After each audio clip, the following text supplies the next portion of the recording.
evening, everybody, and welcome to London HR Connection here at Brand Exchange. For those of you who haven't met, I'm Craig McCoy. I'm the chair of London HR Connection, and it's great to see such a full house. Not in small part due to Network HR, so thank you very much for all your efforts. And we've got a great topic tonight. This is the last topic of this season. We have a well-deserved break in August, and at the end of this session I'll talk about what's coming next from September onwards.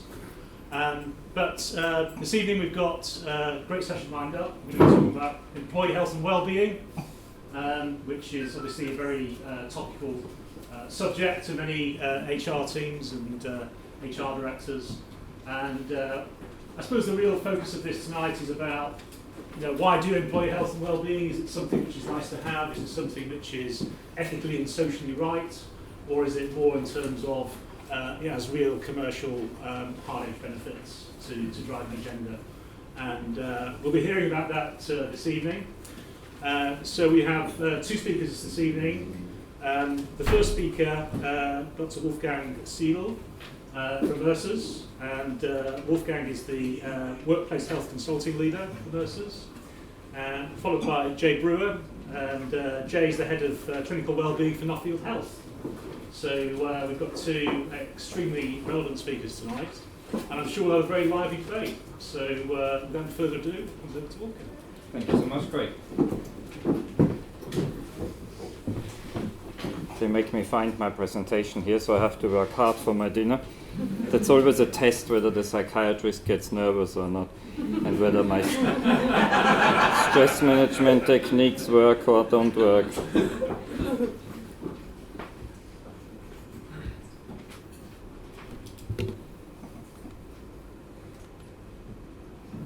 Funnily enough, it works. So here we are, innovation in health and well-being, from ROI to mindfulness. What a title. Thank you, Craig. Thank you, Adam, for a great title. And also thank you for setting me up to fail, to produce something meaningful about this subject in 20 minutes. So let's see where we go. But it was Woody Allen who said, 80% of success is simply showing up, so I'm not worried. You're here. That's great. You're even here, even though there's a great football match on, I understand. Not that I, with my Austrian accent, understand anything about football, but nevertheless. Like I think. Yeah. I mean, it's just an Austrian accent I put on because I was asked to talk about psychology. It's a Freudian accent. Normally I speak in a Sheffield accent. Seriously, I used to teach at a university in the 1990s there in Sheffield. Okay, so let's go into it. It's my job to set the scene for my sort of more learned friend who will be drilling down on the mindfulness piece and give you the research evidence for it, and I will prepare the ground for workplace health, the drivers for it, and then also make some reference to mental health, of course. So if we look at the context, there's a lot going on currently.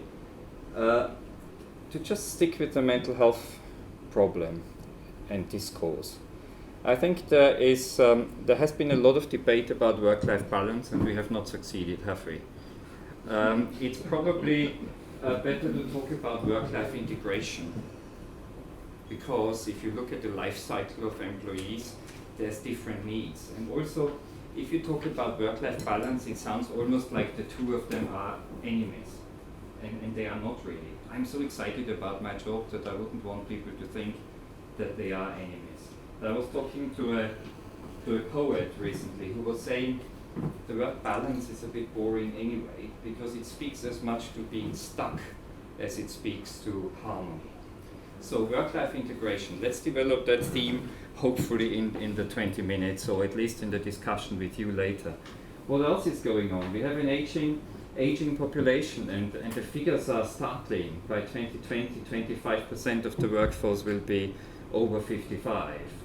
And obviously we got rid of the default retirement age as well, so we have now 5 generations working simultaneously in the workplace. That's an interesting challenge. And the multi-generational workforce is an interesting challenge. And it's again in my world, it's a good problem to have. I mean, journalists always ask me, oh, how do you deal with Generation Y and Generation Z? And they want different things, and they want that stuff here. They want to work remotely. They want to work when it suits them. They want to be measured by outcomes and not by FaceTime, in the old-fashioned word of FaceTime. I love it, and I endorse it. I think it's a good thing. Also, your clients, your customers will probably like the multi-generational workforce. A lovely piece of research comes to mind that Lancaster University did with McDonald's. Has anyone heard about that McDonald's study? Interesting study. You have heard about it, right? So I hope I tell you the story correctly. They were testing why are some McDonald's outlets making much more money than others. And researchers always claim, and I'm an ex-researcher myself, so I claim those things as well, that they keep an open mind. So they fed all the data sets they could find into a supercomputer, and what came out of it? The branches that made more money had a more diverse workforce. So it seems not everybody wants their burger flipped by a 17-year-old, right? Because customers want to be served more by people they are more similar to themselves. So that's another positive one. And many more. I have to talk about medicine a bit. Personalized medicine and what's going on there. Sensational stuff is developing under our eyes right now. It became very popular when Steve Jobs unfortunately had his cancer and struggled with it. And suddenly people learned about genetic assessments and genetic fingerprinting, as it is called. Because you know, the way how we looked at drugs in the past and developed drugs in the past is quite crude, really, because we think one fits all. However, we discovered that it's personalized drugs that would be more successful. Hugely expensive, on the one hand, but on the other hand, the jury is still out there. What is the business case for it? Because if you have a drug treatment that works the first time round, you also save a lot of money than going through a lot of chemotherapy protocols. And personalized medicine also means that most of you, or many of you, are wearing those lovely gadgets now, get real-time feeds on their biometrics, get good information. There's more than 10,000 tools out there now, more than 10,000. And you get information nowadays. I mean, some of them don't work, you will realize that. But there is information available now that's a real-time feed that is significantly superior to the information that your GP might have had on you just 5 years ago. And you know how difficult it is there to get your case history out or to have a blood test done, and it takes a week to get it back. In the meantime, we have to treat blindly with antibiotics without being specific. So there's personalized medicine coming up, and it's already with us. And the future is very close. You know, you might just swallow a little microchip, and all kinds of assessments are happening while they are going through your body. So that is obviously changing things as well, and has a huge impact on the workplace, because now you can do disease management from anywhere in the world, and it's not wrong anymore. When I studied medicine, I was still told that don't diagnose the absent patient, but now we can, because we have remote medicine, etc., etc. So there's a lot of good stuff. This one is interesting. Futurologists tell us that 50% of the workforce in the US will be freelancers very soon by 2020. I'm not sure if they're right, but that sounds like a startling figure. Okay, too much to tell, and only 20 minutes in total, so 18 and a half left, so let's move on. What is fascinating also is that we have an aging workforce, and we are assuming the older people get, the sicker they get. It's not entirely true. Because I always task my actuaries in Mercer Marsh to give me the evidence that subpopulations of older people are actually healthier than some subpopulations of younger people. That graph that says the older you get, the sicker you get is just an integration of various subgraphs. So that's important to know. And because we have an aging workforce, we have to retain the workforce, keep them healthy and happy. But at the same time, we have that issue here, that dilemma, that we have 200 million people unemployed, and yet 34% of companies tell us they can't find the skill set they need. So probably another plea for diversity, and another plea for why it makes sense to keep your workforce healthy and engaged also with increasing age. Now, this graph here is just saying exactly the same thing. Germany seems to have the biggest problem, followed by the United Kingdom and the US in terms of age dependency ratios. That's just a proxy for how much your workforce is aging, basically. You see then startling figures like here with Nigeria, for instance, where this is tracking at the bottom here. The reason is because there you still have those age pyramids, because of infectious diseases. You don't have the same sort of reversal that we see with people aging. I was in South Africa not long ago, and it's also an economy that's as advanced as ours. But due to infectious diseases, life expectancy is so significantly lower than it is here. And I was working with a gold mine there, and my task there was quite different to the healthcare systems that are normally designed. They were saying, oh, imagine, we have just reduced our HIV rate from 34% to 28% amongst the workforce of 30,000. So these are different problems, and they lead to this type of graph. I come from Mercer. We are invaded by actuaries, and it's not a Mercer presentation if you don't show complex charts. So I'm doing justice to my employer here. And what you see here is just the life cycle of what employees are expecting from their employer these days. Originally, it was complex enough by people analyzing and saying, if you're young, you need more cash, you want to buy a house, you want to buy a car, you're not interested in pension savings at all at that age. I usually say, you're only starting to take an interest in your pensions benefit when you need reading classes, and then it's too late. But now the situation has become even more complex because we have a phenomenon of transitional families as well. People who might, at the midlife point, have another family and therefore have the same financial challenges that they had when they were younger. On top of that, we have, of course, as a consequence of that aging workforce situation that I described before. It's not a dilemma, it's an opportunity. But we have a sandwich generation of people who at middle age, of course, suddenly have, need more disposable income to look after their aging parents, and they are still paying for university for their children as well.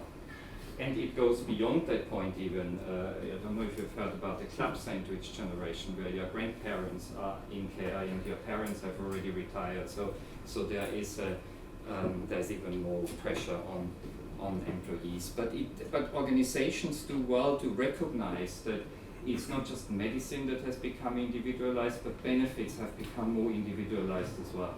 So even the sort of conventional flex systems are getting a little bit out of date, and you need much more than that. So data is the holy grail, and since we said we start from ROI and we end up with mindfulness, I want to talk a little bit more about data, because what's the holy grail in health management? Data, return on investment, behavior change. I think they are the ones that we want to pay attention to. And on data, something interesting is happening in your organizations.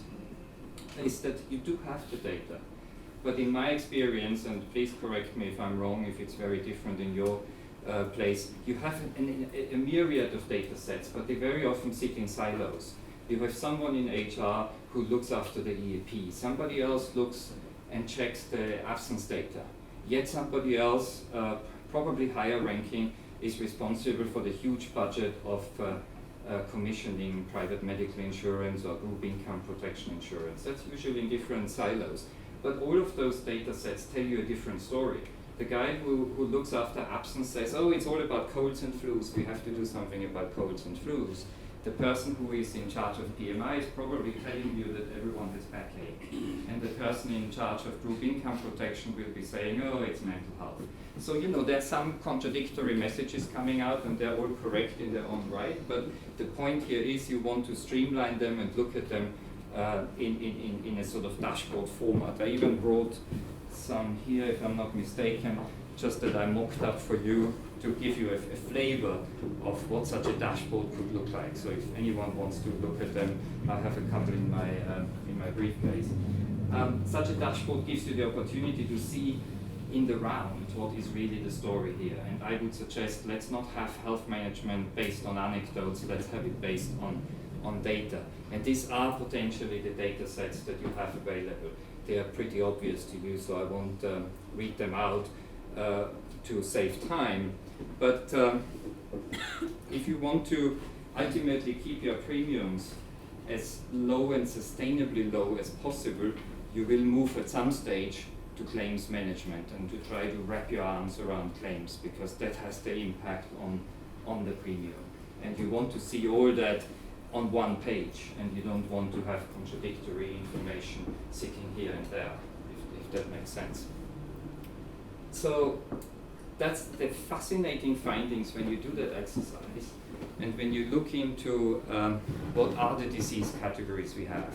You find that you can stratify your employee population in a new and in a different way. I sometimes suggest that health and well-being is a new frontier in diversity and inclusion management as well. The reason being, you have obviously employees who are currently healthy, some that are seemingly healthy but have risk factors, others who are obviously suffering from illness, and others who have long-term disabilities. So that's to begin with. On top of that, you have, of course, older and younger people with different disease profiles. It's also gender that comes into it. I mean, if you look at the way how doctors diagnose heart attacks, it's very much geared towards the sensations that men have. And women are again discriminated and often underdiagnosed because the symptoms and the pictures look different. As you would expect, in men it's more dramatic, and in women it's more contained picture of heart attacks. What's interesting here as well is that our spend is predominantly on reactive healthcare. Let me give you an extreme example. It's not even extreme because it's typical for organizations I work with. An organization, 70,000 employees, we found that they are spending 80+ million pounds on reactive healthcare and only invest 1.5 million in proactive healthcare. So once we were able to get in front of the C-suite, HR directors and well-being managers who said, oh, we have so many sworn enemies in the C-suite, and the finance director thinks we are only producing fluffy science. It was the word I always heard, oh, it's a no-brainer, I see where you are going with that. Because in their case, it was even more extreme than here. It was only 5% of staff who ever came forward as a claimant or as an absence statistic, and therefore 80+ million pounds was spent on only 5% of staff. 95% of staff this organization knew nothing about, because they had never heard about risk assessments, as we otherwise do in health and safety and in finance risk assessments and so on, but they hadn't put in place any risk assessments to look at this population really. And that's where your biggest ROI opportunity is, because if you prevent people who are currently seemingly healthy or at risk from moving into low risk, medium risk, high risk, and ultimately becoming your claimant of tomorrow, then you have the biggest ROI opportunity. Now, this is just a snapshot to sensitize us to the issues that are around and that you will all recognize. This comes from an exercise that Mercer does together with Vitality Healthcare, which is it's called Britain's Healthiest Workplace. Some of you might have seen it. It used to be published in the Sunday Telegraph and will be published this year and onwards in the Financial Times. So we are actually talking to organizations about the healthcare that they are providing to their staff, and then we put it to the test by giving them an HRA type assessment to see what lifestyle choices they make and what impact that has on their well-being. And we use for that a health age score. So we are saying, oh, you are that many years older than your chronological age, based on the lifestyle choices and risk factors that you have. So that is a talking point in the office, I can assure you. I was doing some work in Southeast Asia, in Malaysia specifically, and we created a tool that did the same thing, but we also had, we asked people to upload their photographs and age them accordingly to the age group that they had. That appeals really nicely to the vanity of people and helps get the message home. You know what's interesting? Even on pensions you can do the same thing. We did some studies that when you show youngsters a photograph of themselves when they are 70+, they are suddenly developing some sort of empathy, if not sympathy, with themselves, and listen to you when you are showing them savings vehicles. Very interesting. So, but here we are, getting closer to the ROI topic ever so slowly. Health costs you 7.85% of payroll. Huge amount of money, often millions, so that gets attention in the C-suite. Serious amount of money. UK PLC pays £58 billion a year on healthcare. That takes into consideration the costs you have in buying health insurance, but also absence and presenteeism costs. So it's a huge number. Americans amongst you would say it's not a big number because we pay 10% of payroll just for our health insurance. That's a different story.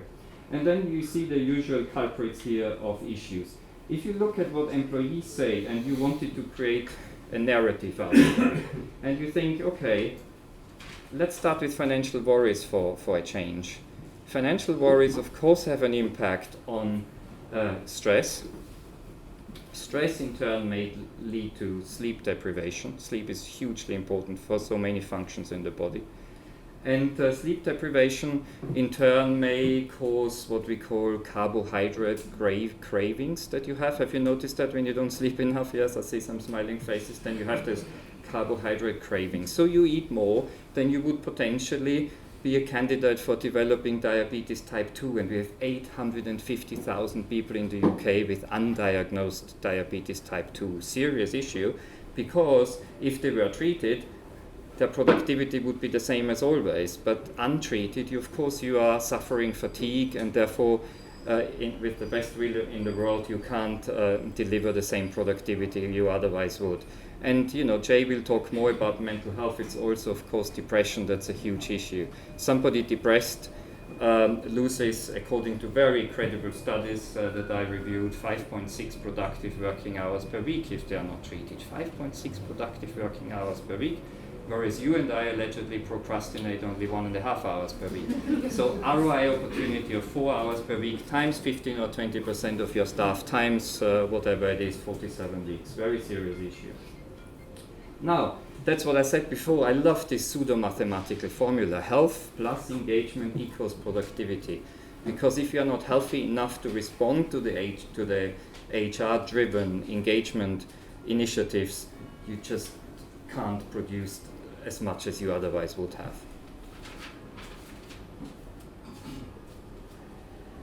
That's what you want to see in a proper ROI calculation. You want to see what happens if I do nothing, and what happens if I make a minimum, a medium, or a maximum effort.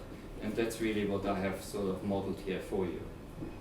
Obviously, most ROI models that you will see are black box models, and you can't click behind them. I don't like that. You need to be able to challenge assumptions. And I don't have time to show you all the assumptions, of course, but it is important that people know what they are talking about and that you are not confronted with a black box model. The ROI variables that you can measure and that translate into real savings for the business are, of course, productivity, presenteeism, absenteeism, engagement, and legal and compliance costs, etc. So these are variables you can measure. And absenteeism, of course, you measure. Those of you who head up blue-collar environments, they measure it very well. Those of you who head up white-collar or investment banks would say, oh, I have no idea what absence rates are. But there is, of course, presenteeism, and that is very high in those organizations. And this is the last chapter of my presentation you will be relieved to hear, and it's a nice and sweet one that links us to the next presentation. And mindfulness is something I will just touch upon because Jay will drill down much more into it. But I was just remembering in our conversation when we prepared for this earlier, a few minutes ago, that I was involved in bringing mindfulness into the UK. It was Mental Health Foundation, I think, in 2009 or so. We did that. Now it's getting a lot of traction, isn't it? So it's very popular. But what I tasked myself doing is to set the scene for it first and the framework for it, because we can talk about the details about mindfulness later on and the science and the research behind it. And so I was reminded of grandfather Freud, again being Austrian, and who said, the goal of therapy is to be able to work and able to love. And that really is it. That's our work-life conundrum in a nutshell. He didn't say be perfect at it, he was just saying be able to work and love. And that's the most succinct happiness equation I can present you, really, because if you have those two things, you have everything. Feel free to challenge it in the discussion later on, but work is something that gives a sense of purpose to your life. It's meaning that you create through work. It's extremely important in epidemiology for men, even more than women. Men fall to pieces when they are being made redundant, and you can measure the scars, the psychological scars, even decades afterwards. It's about leaving a footprint. So I took this photograph. That's a footprint in a little Buddhist monastery in 4,000 meters altitude. That's about 13,000 feet in Bhutan, where I was in this meditation house where a famous guru was meditating for 7 years, and he left footprints in floorboards like this one. So that's a meaning in life. Work is a very straightforward process. You want to achieve as quickly as possible an outcome, so you move in a straight fashion from A to B, and that's quite different from what's asked of you in terms of your home life, in terms of your love life. Because if you were to come home and talk to your children in the same way as you manage your teams, it's not going to work. Particularly the toddlers are not happy being prepared for preschool in this sort of way. So it doesn't work. Love is a completely different discourse. It's a discourse with the world that is a meandering process. It's a flirtatious process. And we need both to be fulfilled. We need both. We cannot just have one or the other. And workplaces are well advised to keep that in mind in terms of flexibility and whatever they are offering to the employees, because you get so much more back. Sorry, I didn't want to move on so quickly because there's only 2 slides left. Talking here about talent for happiness. Psychology of happiness has taken off big time over the last few years. When my colleague at Harvard started teaching psych of happiness, he had 7-8 students in year 1, he had about 80 in year 2, and he had 900 in year 3. And then the newspaper said, what's going on? Why is that the most attractive course at Harvard? So it has taken off big time, and there's a lot of lessons to be learned. And there's lessons closer to home. Does anyone remember the BBC series called Making Slough Happy, as if that were possible? Do you remember that? It was a few years ago, and I was still in academia at the same time. I still do now some research as well. And these guys came up with 10 happiness rules, and I just want to quote some of them, just as a nice takeaway, I suppose. Some of those happiness rules were that altruism makes you happier than selfishness. Counterintuitive, isn't it? But when you measure the sort of hormones in your body, you find that giving a present makes you happier than receiving one.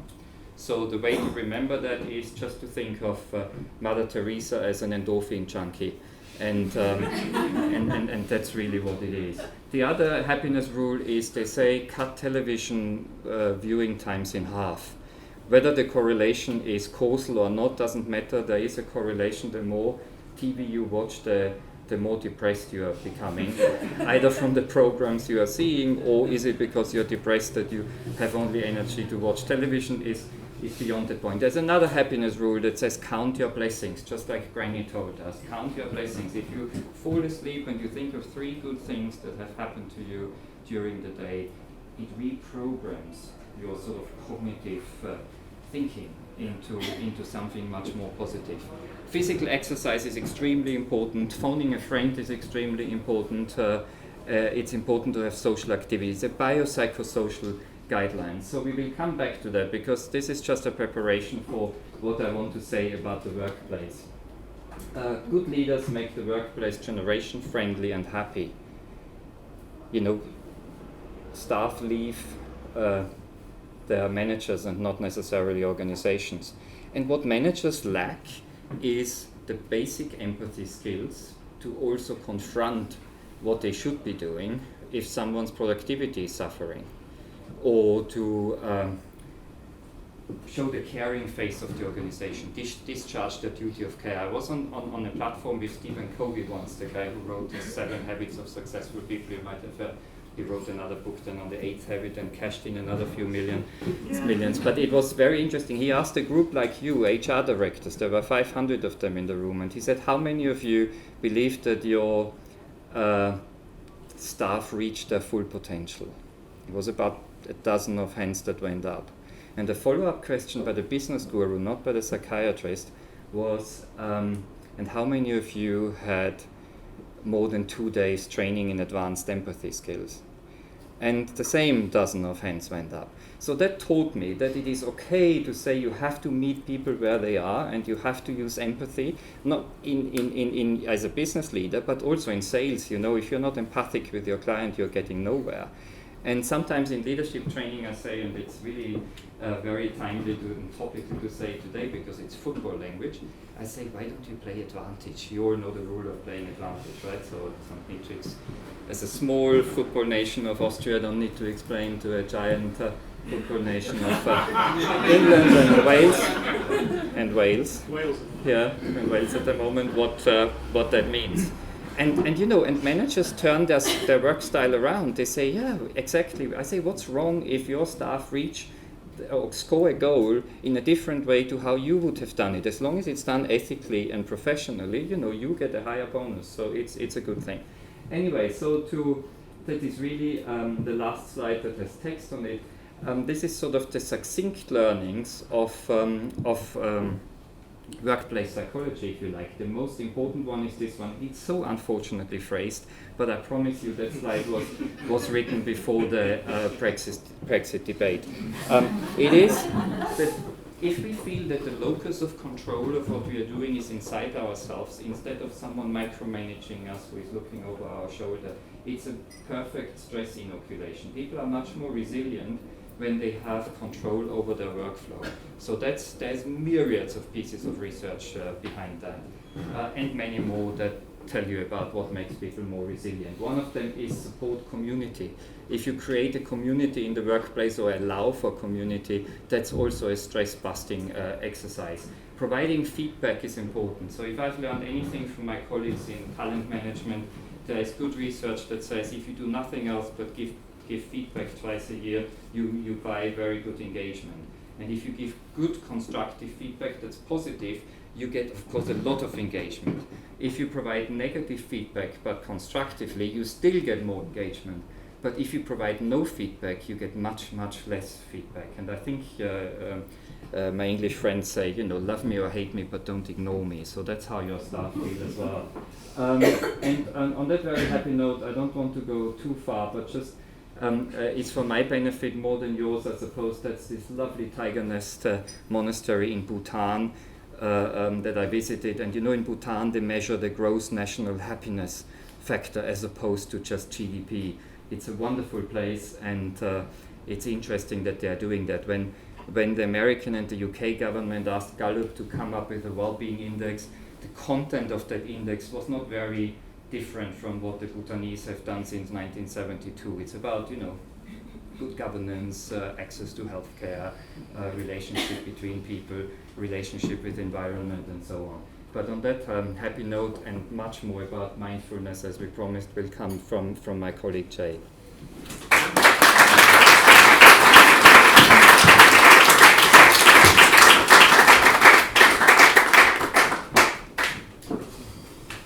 Mine's rubbish in comparison. So it's so flashy, and I've got old school PowerPoint.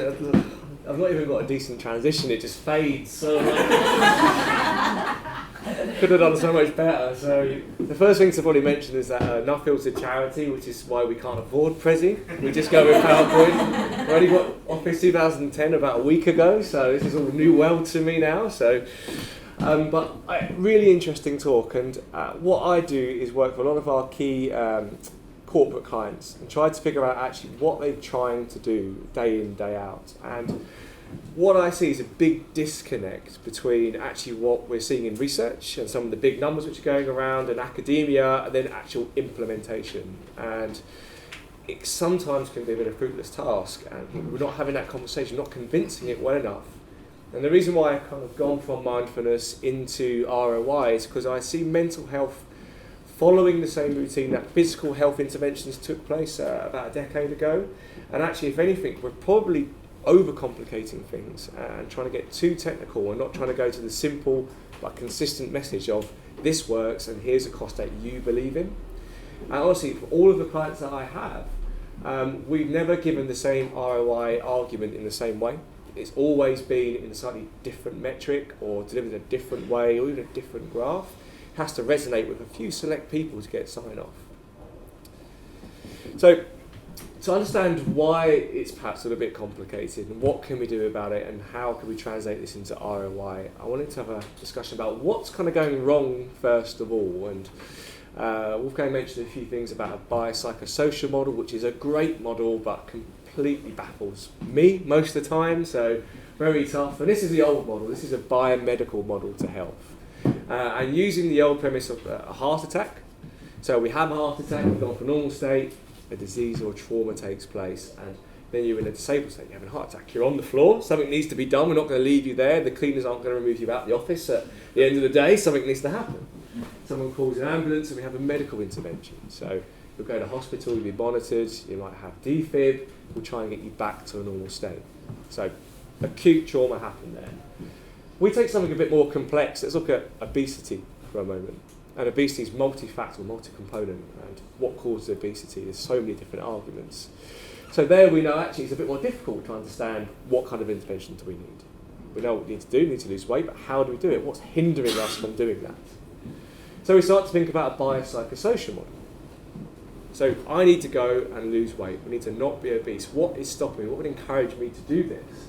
So biologically it might be actually, I'm overweight, I need to exercise more. But in terms of psychology, it might be the fact that I don't believe I can do this to begin with. I don't have the self-esteem, I don't have the commitment to do this, I don't have perhaps the CBT model, which looks at my feelings of influencing my thoughts, it's stopping me going to the gym and exercising. Then I take into account things such as social components as well. Do I have the right network around me? Are my family and friends hindering me or are they helping me?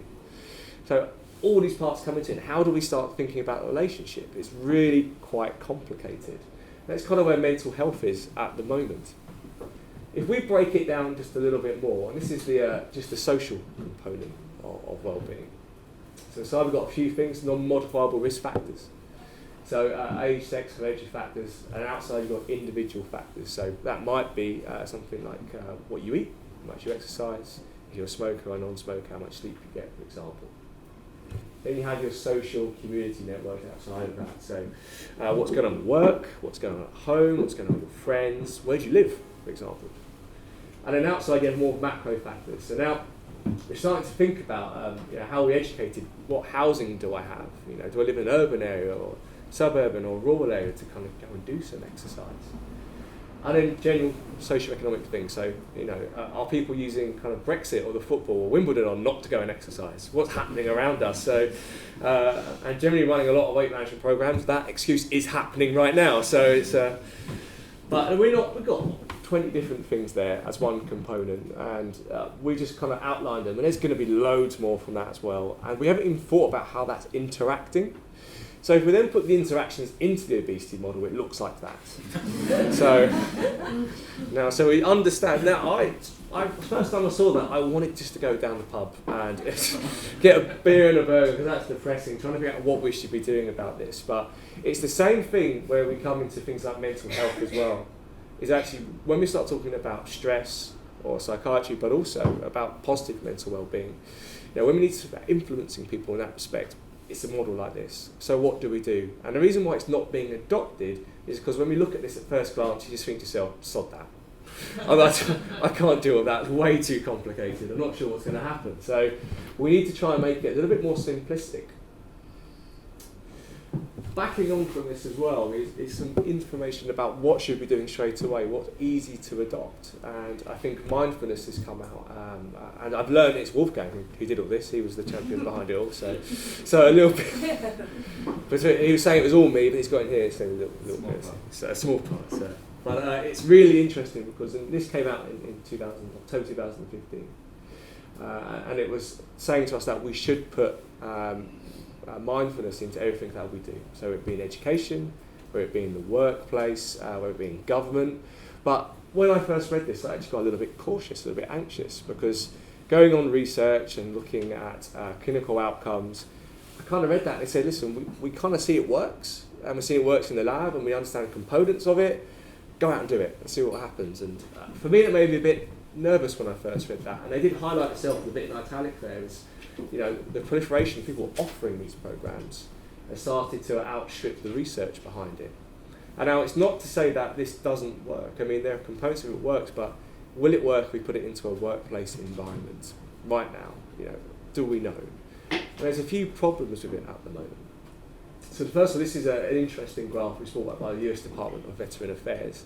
And first thing it shows there is a huge amount of research indicating that the most fashionable, the most compliant intervention of mindfulness has lots and lots of research supporting it at the moment. But when we start to analyse that research a little bit more, we find out actually on this side here, this is a bit no effects on fibromyalgia, didn't really do anything there. On this side, oops, I've gone the wrong way. On this one onto this side here is the positive effects of things it could have had, but there's a large bit in the middle which they weren't unsure. They didn't know if it had an effect. The evidence wasn't quite there or not. So in small components, we know that it kind of regenerated cells in the hippocampus. We know it worked on periapital grey in the brain. It helped with pain relief. We did that in controls, usually up to about 12 weeks in nature. But then what happens if we give it to people for a year? As we put it into our workplace, what's the adoption rate like? What's the fallout rate like? How much impact does it actually have onto the business? And it was struggling to kind of have that kind of direct relation from research and academia to benefit to the business. There was a bit of a delta there at that point. Another bit looking at that research in more detail is actually how high quality is it? So the research when we looked in a bit more detail, something called a JDAD score, 0 being the lowest quality research, 5 being the highest and the best. It looks at if we would try and replicate this, or how we used to pick it apart. If you review evidence, you try to rip pieces apart, see if it does fall apart. Actually, it had a few weak links in that. We found out people weren't being blinded regularly, so they knew what they were doing. There wasn't concealed blinding, so the researchers knew they were putting people into the mindfulness group, and they usually generally pro-mindfulness doing this. There were dropouts, and also we found out it wasn't appropriate randomisation. So it was randomised, we weren't separately passing it across in a quite balanced way. So maybe more younger, engaged people with mindfulness went to the mindfulness group, for example, so it's going to work better. The big one for me is kind of dropouts and withdrawals, and that's kind of what I see when we've tried to put mental health interventions and physical health interventions, take care of employee well-being. It's a great idea, and people really engage at the start and really jump on board with things, but then they jump off it quite quickly, and they get bored of it and want to jump on something else. It's kind of hop-on, hop-off mentality of these things without giving it enough time to prove an impact. So there was a really good piece of work by a guy called Robert Brinkerhoff, and he was showing actually the amount of resource spent, agree with what Wolfgang was saying, it's on reactive rather than proactive, but it was actually spent on the front end things. So launching programs, doing education, having things which was going to be initial training, but then we leave them alone. There wasn't enough done on practice. So, and I'll say this about Nuffield, they did a massive thing on mindfulness, and we were doing mindfulness with mindful leadership.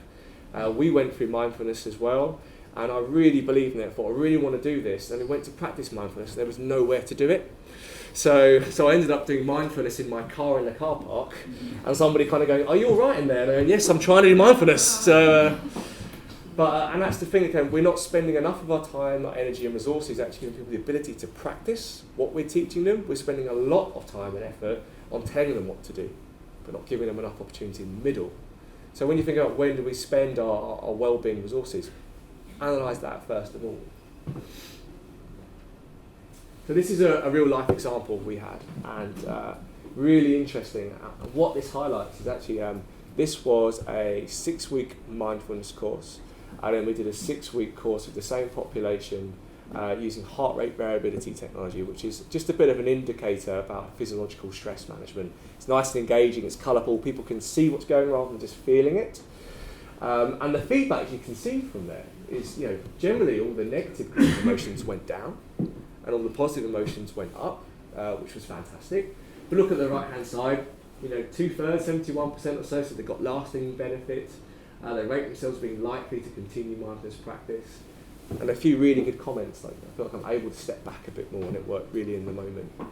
And then a bit on the side there, carving out regular time in a busy day was an issue. That's the thing we find most of all, is where do I fit this in? Are this giving me time to do this? The stat which you don't have up on here is, first of all, the people that elected to go for this were already engaged in mindfulness. They're the ones that probably don't need mindfulness that much, because they already understand it. And secondly, the dropout rate for this was 50%. And the dropout occurred after about session 2. So it got to that point of, I feel like I can do it, I understand it, let me just go away and try it. So they're not developing. And the beauty of mindfulness is actually, it's really easy to do initially, but it's very hard to master and do really, really well. So actually needing people to stay on with us. So we're finding actually that dropout rate is the key thing. So how do we keep people carrying on with this? So there is a way to do this. There's a beautiful piece of work done by University of Lancaster, again, the Work Foundation, really, really good piece of work in 2007. And this is kind of the bridging diagram between mental wellbeing pathways, mindfulness interventions, and also wellbeing programs. And it's probably the key one which I focus on all the time. If I was going to set up a wellbeing program, a wellbeing strategy, which I've done for Nuffield as well, is it exactly the same thing I proposed to our head of HR and our CEO that we should be following. Because it ensures, actually, it simplifies things in a really easy manner, and it helps us to identify quickly that there's return on investment in a non-complicated way. So from here we can see the things you've heard before: top management commitment, interventions concentrating on individuals, teams and organisations, risk analysis. So that top part, for me, first of all, is about creating a business case. And if you see the recent policy paper by the CIPD, they really heavily talk about make a business case, and we're not doing it well enough at the moment. So we're not speaking in layman's terms, actually, rather than saying too many algorithms or too much backtrack data, and I like how you put it, Wolfgang, about not having a black box, it should be able to be challenged, but just bring it down to a simple thing. And we started with absenteeism, and we've not found anybody yet who's really doing it really, really well, connecting the dots together to absenteeism. But straight away, we know it's a really quick win of you're going to reduce cost straight away. If they go into this at this cost, here's what happens. It reminds me of what we did for a manufacturing firm, and they were very reluctant to use us, which was quite strange because they asked us to come in. They were bought into what we were doing on sites, and then they had a change of wellbeing manager.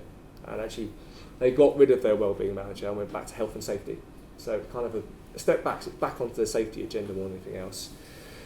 We did some analysis, and we did some correlative analysis showing relationships. It just highlighted that 30 minutes behavioural coaching with one of our physiologists. We looked at what happened a year before that and a year after that in long-term sick populations. And we found that it halved their long-term sickness in number of days afterwards they had that 30-minute approach. So it was around 13 days off before, and now 6.5 days off afterwards. And we proved one side, and we went back and showed what else could it have been, what other interventions could it have been, and we couldn't find anything. So we're fairly confident with our data analysis that our intervention had at least a positive impact on this. And straight away, we made that one slide and showed that, and we explained where we got it from, and we didn't need to do anything else. It was the pressure on us went away, and it said, actually, we buy into what you're doing. Let's keep going and improving more on that in a data sense. So how do we kind of go on to this, first of all? So the big thing to talk about actually is, rather than having complex ROI algorithms, actually are we linking data? And it's something we're trying to do called derived data. So trying to understand, if you do an intervention at the bottom, which might not seem particularly attached to anything, can we trace that back to actually something which is happening at the top level? And I think at the moment we are very, very good at measuring the tip of that iceberg. And sometimes that's quite fragmented. So actually absenteeism can be measured by different internal organisations in one business, and they're not talking. So we have to go around 4 different places to get the same data. And then we look at things like clinical outcomes. We know a number of people have had heart attacks, or people have gone to MSK or seen physiotherapy. Past that, we don't actually then look at what's the link. We might collect things about behaviours, so what's the rate of smoking, and what's the things like exercise and sleep, that's great. Then how many people go on leadership courses, what policies, like flexible policies, do we have? And right underneath we look at what kind of population have we recruited? What's the ethnicity balance across there?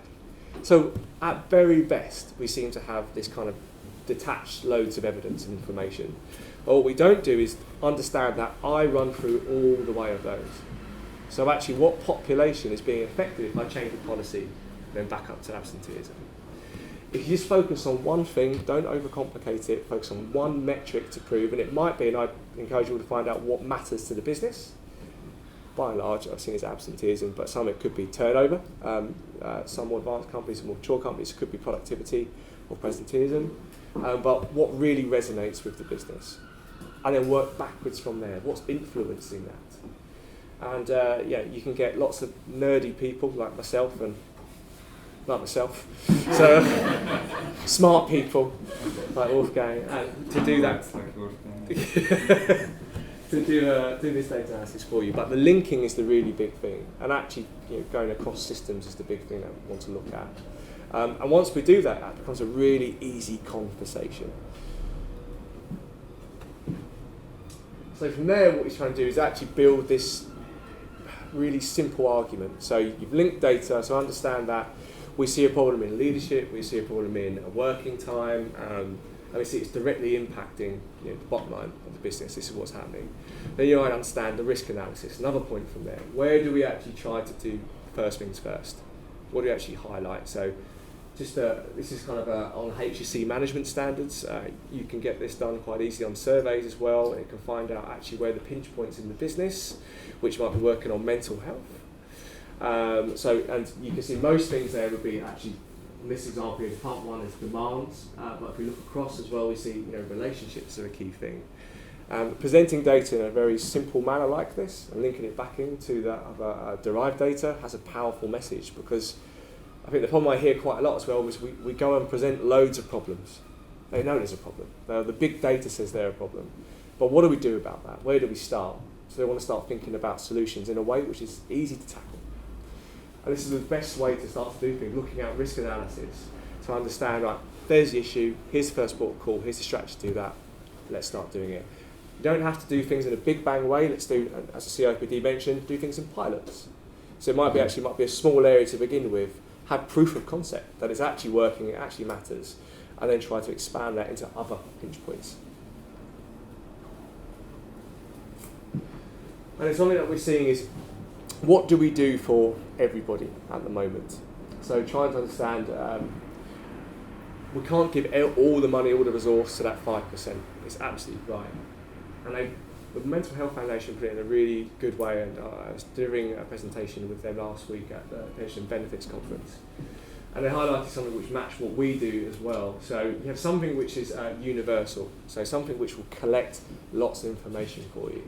So it's got to be a win-win relationship. So give something out to everybody which is flexible, easy, equitable, cost-effective, which will do something for them, will nudge people into the right way. It doesn't have to solve things, doesn't have to cure everything, because most people won't be in a point in terms of behaviour change that they're ready to do something. They'll be in a point where actually they might be in contemplation or not ready to do anything at all. You have to nudge them along.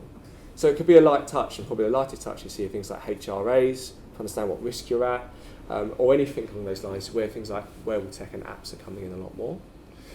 But it has to give something back to you. So it helps you build your business case. It helps you understand the risk across the business. So you're getting something from it as well. Then you have the at-risk people, the selected, so the people who we case amber flags. So we start to put them into proactive areas of what could we do there to stop going into red points and stress. And then indicated.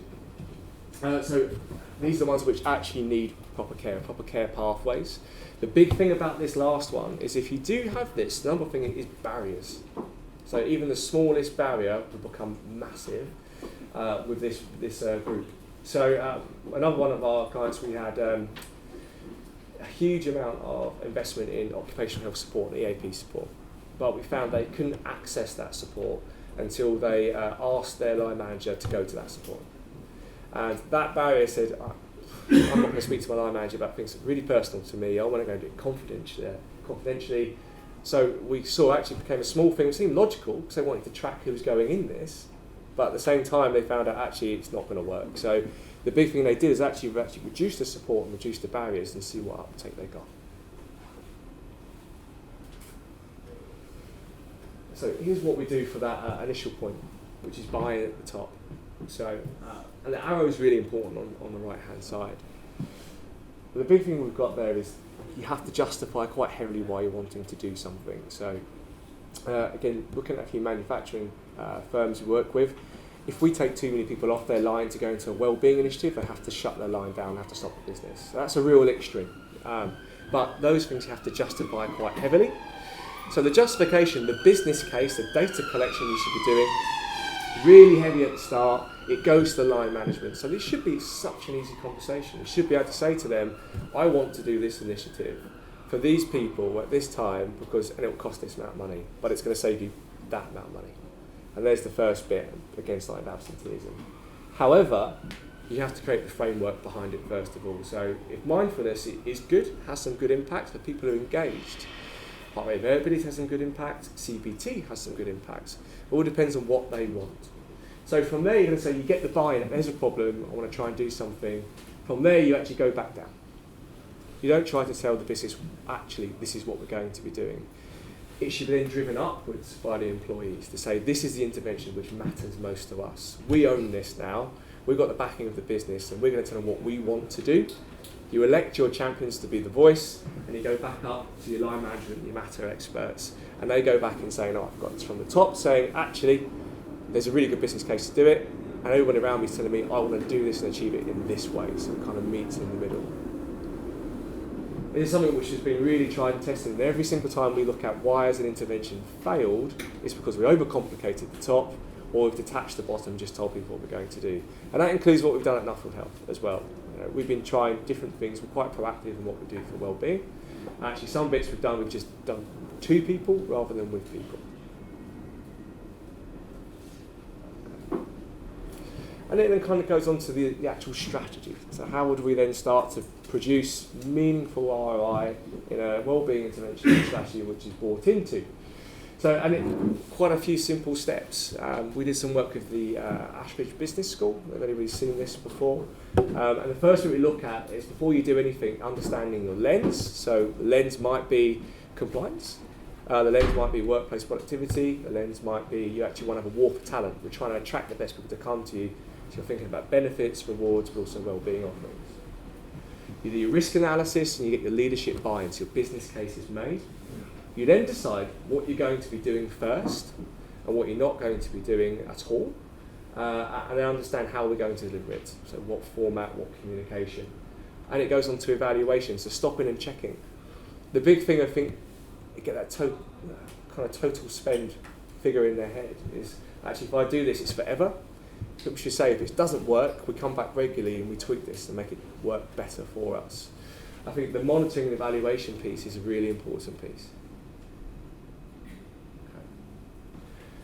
So then just kind of a bit about what's happening in the future and how do we actually enable this going on at the moment. So how do you collect, the big thing I keep repeating is, how do you get this business case to begin with, to understand what's going on with your workforce? To begin with, you have simple ways to engage. So things like a HRA, a risk analyzer, which you can do in under, I think it's about 6 minutes we time this as. And it just takes someone into a trans-theoretical model of change from, actually, I'm not thinking about something, so I'm contemplating change. All this highlights here is, for your age, are you at risk of heart disease or diabetes? So quick, engaging things to do is a nice, simple and cost-effective way in to look at the art of the possible, but also understand actually there's a groundswell of something going on your risk. More advanced, to reach everybody again, is then we go into artificial intelligence. So this is probably where all technology and digital is moving to. You probably heard the term bots. So with things like Facebook are looking at, we want to launch bots which will help you understand what to do quite quickly. It's another word for AI. So effectively, this is a mock-up that we have for weight loss programs. So we talked about a really complex obesity program. What if it were to learn with you? What you had a piece of wearable technology and a device and software application platform which knew exactly how you were to lose weight. So it gave you a program exactly what to do for you. That's exercise, that's diet, that's stress management. But what if we then looked at that as one model? What about then energy at work? What about work-life balance? What about risk of disease? What if it started to tell you that actually, your risk of disease is increasing, and actually you should be doing something about it now, and here's the best routes of impact for you and this associated costs. I think more places where we can embrace wearable technologies and artificial intelligence, but in a way which actually works for us again, helps us build a case, is the way forward. So overall, I think what I like to kind of point out from there is looking at the mental health pathways of what we've seen before. The big thing we're not seeing at the moment is we're not making a really simple business case for it. It's too complicated.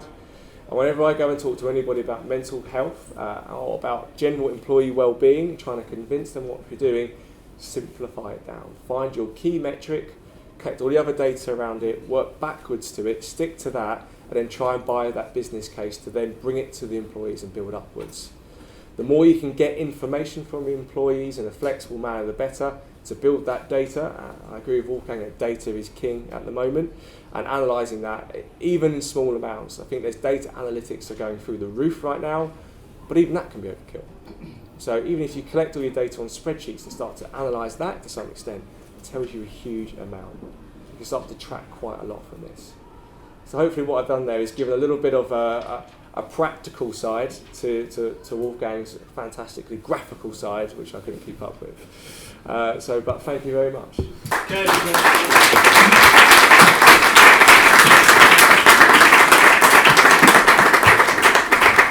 So thank you very much, Jay and Wolfgang. I'm sure that generated some questions in the audience that resonated with the... Any questions anyone would like to pose? Yes, please. I'm interested, but both of you really. Obviously, some of the metrics like absenteeism, etc., are very easy to measure. But things like productivity are a bit harder to measure. What sort of kinds of metrics do you think are kind of relevant in terms of connecting well-being and business productivity? Productivity is an interesting one. I mean, obviously it's overlapping with presenteeism as well these days, because there's some similarity, because the way how we define presenteeism is that the impact that some chronic conditions have on my performance, hence on my productivity. So the typical questions that you would ask if you measure presenteeism is, in comparison to my best performance, due to my diabetes, due to my blah blah blah condition, I am performing now 80%, 70% and so on. That sounds very subjective, but it isn't. That's just the only way how you can create data on presenteeism. And for those of you who want to see a nice presenteeism measurement tool in action, if you Google Stanford presenteeism scale, you see something that has been empirically validated. Productivity, yet in the strict sense of the economic word, is a bit trickier. It depends on how your organization, how your finance director measures output. I mean, the simplest way, of course, is just to take the overall output figure and divide it by the number of employees, and then create the added value that every employee is supposed to produce. If you then, that would be giving you productivity. If you then want to see what impact health interventions have on that, then you would just go down a model where you are looking into how many hours of productive working time have I saved due to this issue. And that sounds perhaps more complicated than it needs to be. The organization I mentioned to you before, £80+ million spent on reactive healthcare. We helped them design a musculoskeletal pathway and a mental health pathway, and they measure the outcomes themselves. They're in financial services, so I would assume they do it better than I can. And they found that they saved 40% attached to those disease categories. And they used a really simplistic methodology, which I like, because I like it bottom up and simple. They just said, in comparison to previously, where our average absence on MSK was 31 days, after if I compare that to the pilot group that went through the MSK pathway, it was 24 or 21 days or so. Yes, there are other extraneous variables you could potentially control for, but not in the real world, you know. So it is sensible to assume that the pilot group that you have for the mental health and the MSK pathway, in comparison to people who don't engage in the pilot, really made a difference. needless to say, if you wanted to talk about other variables, just having a new inspirational CEO sometimes makes all the difference. These are extraneous variables that are hard to control for. And just one more point I would like to make, again from a real case example, company over 100,000 employees. They found that the engagement survey was lacking. So it was an interesting challenge, because normally it's the well-being manager who wants a strategy. In this case, the CEO was saying, I don't like the engagement figures, do something about it, he said to the layer below him. And the layer below him was clever enough to say there must be a link to health as well. They interrogated the data very carefully and found that there was a significant correlation between people registered disabled and the lower engagement score, and the mentally registered mentally disabled was even more extreme. They realized it's not the fault of the employee, but that they don't communicate in the right way to the diverse workforce they have. I don't know if there's anything else to... Yeah, I would say technical answer.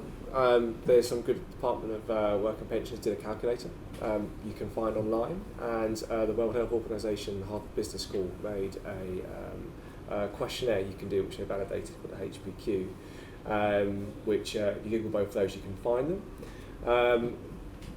My experience of talking to a lot of our clients is I haven't found one which really resonates really well.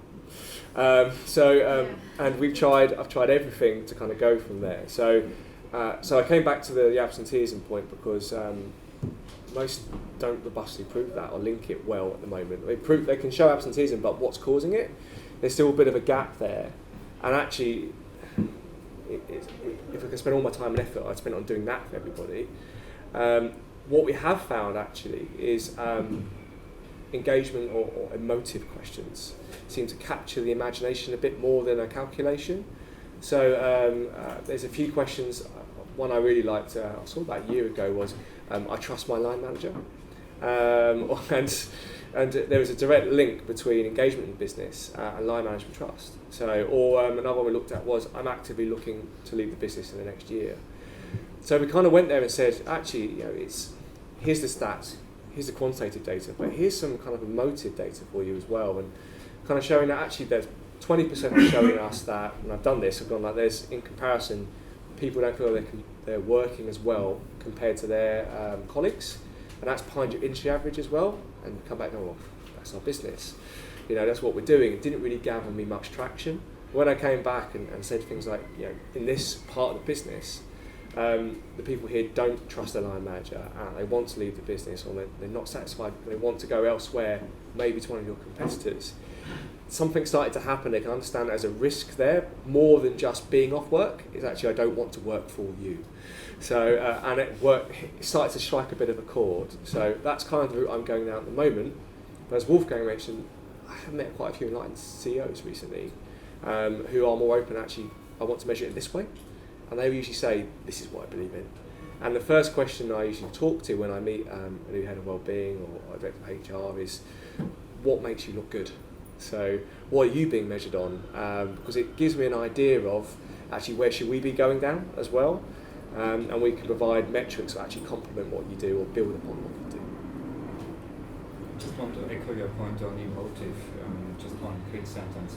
Once you have done your sophisticated ROI study, it's always good to use case vignettes, because sometimes one simple case vignette is more successful than a complicated actuarial calculation. Example, I was in a forum like this, somebody stood up from an engineering firm and said we never paid any attention to health and well-being. Suddenly we had a health and well-being week, and we had biometric screening on site, and we discovered that one of our senior engineers had undiagnosed diabetes, and as a complication of it was on the verge of going blind.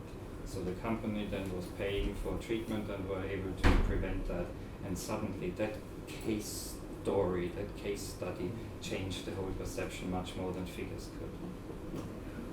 could. Hi, my name's Brian, I'm VPHR at Live Nation, a concert company. Do you think that the stigma of mental health complaints in the workplace damages or skews the data that you have in terms of reporting on the impact of it? Absolutely does. I mean, I used to run EAPs for 11 years, and I've seen loads of data on it, and now at Mercer as well for the last 500 years. I mean, there is obviously people are not coming forward. So you see that some with organizations with open culture, you have suddenly huge stress levels, and in other organizations where you know they are suffering, you have no stress. I was recently delivering leadership training to an organization headquartered in Geneva, and they measured that they had 54% of their staff who say they are seriously stressed. I mean, wow. But in other organizations in the same industry sector, you don't get the data. So yeah, people don't come forward, but some of them do. And also, you know, we use euphemisms in medicine sometimes, because I remember it was a long time ago, 15 years ago, when I was clinical director in an EAP, one of my case managers fell out with a caller whose background was similar to yours. She was an HR manager, and my case manager wanted to sort of stick the label depression on her, and she said, I'm not having it, you know. And so the call was escalated to me, I remember very well, and she was saying, I know what that will do to my career if this is on my personnel file. And so we then agreed what euphemism we are going to use, and everybody was happy, and that's what many people do. I'd say exactly the same thing. I mean, especially in competitive environments, the stigma is stopping people from talking about it. We see kind of two polarised ways at the moment. One, companies are fully embraced in what they want to do, and time to change is probably the biggest embracement you can do of getting key people in the business to talk about their mental health issues and completely bring it out of the woodwork. But a lot of places just aren't ready for that at the moment. So you see actually kind of dipping their toes and kind of trying to do a light touch, which we know isn't going to have a big impact, so effective. Something which we have found has been effective in these competitive environments is actually start to think about the absence of well-being rather than the presence of disease. So we've reframed it a little bit, so asking about, rather than are you depressed, are you anxious, are you stressed, do you want to come talk to someone, asking everybody, are you performing optimally well, are you at your best well-being mentally, and then putting it really closely, and this is kind of working very much in London as well, is looking at how much performance ability do you have? So are you performing the best you can? And we've tried to put a few engaging technologies, I mentioned heart rate variability earlier on, which actually shows people physically, right, we're going to do some relaxation techniques, and then from there we're going to see what happens to your body. And I've done this with school children, I've done this with finances as well, and I've done it in manufacturing. And just highlighting in 30 seconds you can change what happens in your body, and we highlight that then actually you're not getting to the point of I'm relaxed, I'm going to for 10 minutes. You are getting to the point of high performance. You're getting to the point where you're really intelligent. You're activating, rather than the stress limbic part of your brain which just reacts to things, you've got the prefrontal cortex going. You're really going to start to perform at your best. It doesn't start talking about stress and anxiety and depression, but it starts having that conversation about optimal mental well-being helps you. It can then start leading to more conversations about actually anxiety, depression, something I need to tackle because it's going to help me in my day-to-day life. I'm quite curious now, since you mentioned it, all those exercises you have done in various settings. How many of you have ever tried a mindfulness exercise? See, it's becoming quite popular. I would say it's about 40%. Just out of curiosity, Wolfgang, what's your view on the whole mindfulness piece in the workplace? Because we heard some sort of devil's advocates perhaps around it. I'm just curious to see your experience. I think it works. And I was in manager training sometimes where I don't expect people to be responsive to it, like, you know, big engineering firm, 45,000 employees, headquartered in Northern Europe, where people are probably less outgoing than in Florida or in California. I didn't expect them to respond to it, so I dazzled them in a train the trainers workshop for a whole day with science, like we tried to do today as well. And then in the afternoon, I thought I had established my credentials. I can do mindfulness exercise now without being chased off the stage, and they loved it. Those people were saying, we don't want to open our eyes anymore. And in most of leadership trainings, I only give them a 5-minute exercise of mindfulness as a taster, because most of what we do is, you know, spotting the early warning signs of troubled employees, how to have empathic conversations, to talk about discharge your duty of care, to probably also confront changes in productivity. People usually rate afterwards that was probably the best part of the session. So yes, they like it. It has to be indoors. People have to do it voluntarily. I mean, it's contraindicated for some people. You know, if you had a psychotic episode in your life before or some terminal illness, it's not good to start, you know, closing your eyes and fantasizing in this way. But the research suggests that, you know, it does impact your heart rate. It is positive on blood pressure management and depression and anxiety and so on. So yeah, in my experience it works, but obviously it's not a panacea, so you should just offer it. Some people would prefer yoga, others prefer coaching or something along these lines, or counseling. Yeah, you wanted me to kind of, I did mention that actually. I would say for anxiety, depression, yeah, it's got good evidence. For the average person with workplace stress, it's still lacking at the moment. It's not that it doesn't work per se, it's actually, again, going back to the point, are we giving it the best chance to work? So by teaching people to do something, are they going to do it? Are they going to engage with it? So thinking about, do we have the environment, do we have the support, the culture actually said you can do this? I mean, some business we work with, if you were to go and practice mindfulness in a business and you've been taught it, they'll be asking, what are you doing? So it'd be weird, they wouldn't understand what's going on, so are we set up for that? So I think if we have the right environment, the right people, and particularly I think if you're going to start anywhere for mindfulness, it's mindful leadership to start off with. So, and we know that's what nice guys are saying, if you're going to do anything, start with leaders.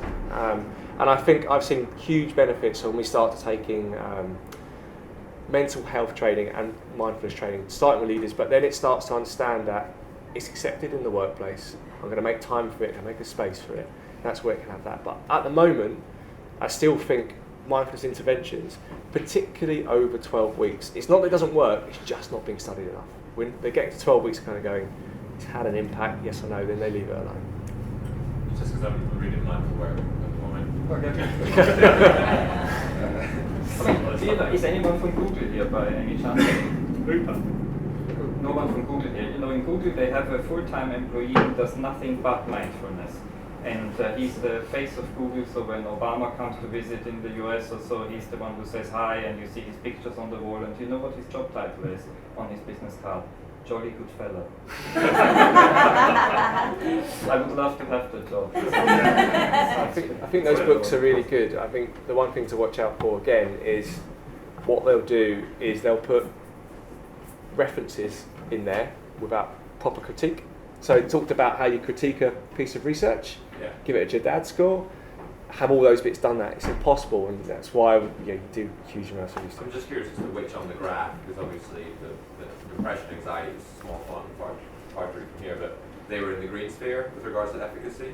And then I'm curious as to the Jihad score on those studies. I'm not sure which of the circles from the slide prior were the ones they were referring to. It'd be cool to know, just maybe we can pick up on that. Which ones, sorry?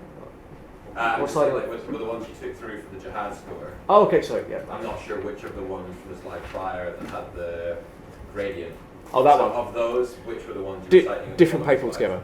Yeah, I'm just, if you go back one, sorry. Yeah. The depression and anxiety stuff on the right is obviously the MBI stuff seems to be relatively high efficacy, I guess. From my that depression, anxiety, and diagnosed conditions, that does have loads of good evidence behind it. It's not a panacea, isn't it? Exactly, anxiety. Psychosis there as well. Yeah, waiting for time for just one more, I think. Maybe two. I just wondered if in your studies and your travels you come across this concept of self-compassion. Self-compassion. Compassion, yeah. Because we have been studying it quite a bit in the workplace using psychometric. It comes from a psychologist in the US called Mr Net. And actually we found that self-compassion is a bit like self-regard. It's not beating yourself up when things go wrong, it's about how you view yourself. And we found it's a very good predictor of stress in the workplace, and actually better predictor than locus of control, better predictor than a lot of other sort of conventional Western constructs. I just wondered if you've come across it. I have come across it I haven't practiced it, I haven't studied it carefully, but I was just last week reviewing a paper for an American journal in workplace psychology, and one of the self-compassion scales was being used to assess there. What they were studying was the comparison between yoga-based cognitive therapy to other cognitive therapies in the workplace, and the authors, and it's not published yet, were saying pretty much what you just said, that it's a good proxy measure for your ability to sort of combat stress, because obviously you could drive people into yet another crises by telling them you have to relax now and you have to You will relax. Yeah, you will relax. So that idea of self-compassion is gaining momentum, but I don't know enough scientifically about it.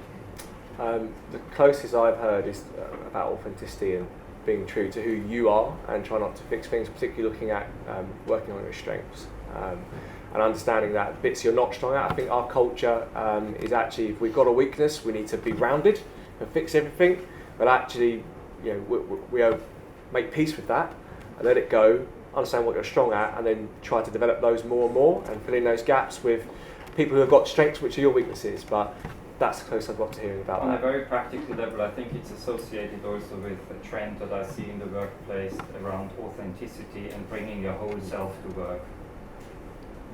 I'd love to read it. We have one final question, maybe. Yeah, this is the final one. It's a one-word answer.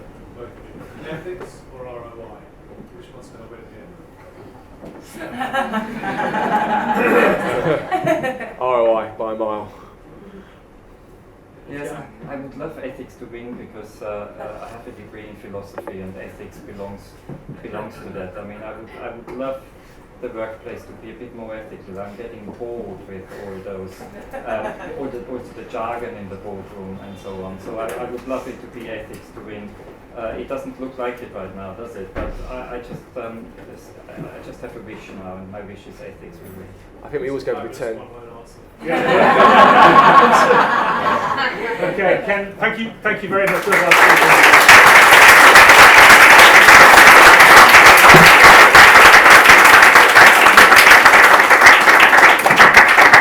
And I hope you'll both stay with us now for a glass of wine and a bite to eat downstairs. So that, as I was saying before, is the end of this season. August we have off. We're working on the next season from September. We have September the 22nd, I think, is a date for your diary. We have, funny enough, we have a Brexit-related debate coming up about the impact on employment. So that should be, maybe by September we'll actually have some ideas. And then in October we have a session around people data analytics. So that's just being firmed up. And in November we have one on executive compensation. So not related to Brexit. I hope you've enjoyed this evening. Those of you guests, I hope you'll think about maybe signing up. And please do bring along a guest or two to the next session in September. So thank you very much.